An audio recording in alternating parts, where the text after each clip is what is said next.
समय हम आपको सीधे उत्तर प्रदेश के संभल लिए चलते हैं। डीएम प्रेस कॉन्फ्रेंस कर रहे हैं। हूं कि सर्वे की शेष कार्रवाई करने हेतु 24 नवंबर 2024 को प्रातःकाल 7 बजे से 11 बजे तक का समय निर्धारित किया जाता है। ये इसलिए उन्होंने बोला क्योंकि 19 तारीख को उन्होंने हमें रात्रि में एक पत्र दिया।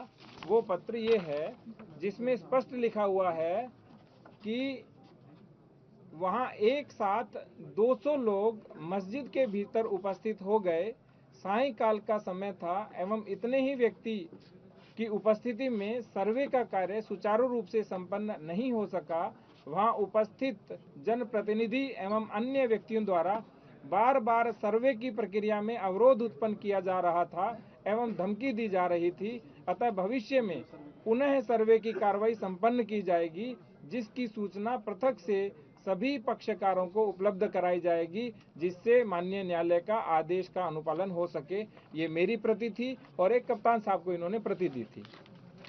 इस प्रति के क्रम में ही जो अभी मैंने बोला 23 तारीख को, जैसे जफर साहब ने बोला हमें सूचना नहीं दी, 23 तारीख को 6:15 पे मेरे द्वारा फोन किया गया, लेकिन उन्होंने कहा मेरा स्वास्थ्य सही नहीं है, इसलिए हमने एसडीएम और सीओ को भेजा कि आप एक कॉपी उनको रिसीव कराइए। इससे पहले एडवोकेट कमिश्नर हमारे पास आए और उन्होंने हमें कहा कि मैं जाना चाहता हूं, तो हमने कहा पहले आप कॉपी रिसीव कराइए। तो उन्होंने कहा कि जो कॉपी है वो आप अपने माध्यम से रिसीव करा दीजिए। तो हमने अपने माध्यम से रिसीव करा करके सूचना दी। तो जो पहली बात जो भ्रामक रूप से कह रहे थे हमें सूचना नहीं दी, और इसी के साथ दूसरी बात भी थी।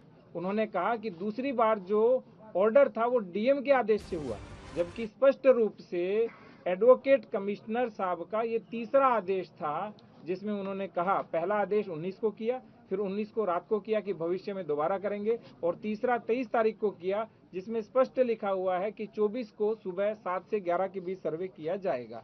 और यही कॉपी अगले दिन सुबह जो उन्होंने कहा कि मेरे से छीन ली गई, वो कॉपी ये है, उनसे छीनी नहीं गई। ये देखिए उन्होंने स्वयं इसके ऊपर 24 को हस्ताक्षर किए हैं। संभल के डीएम ने जामा मस्जिद के सदर द्वारा लगाए सभी आरोपों का जवाब दिया है। कहा है कि वो सरासर झूठ बोल रहे हैं।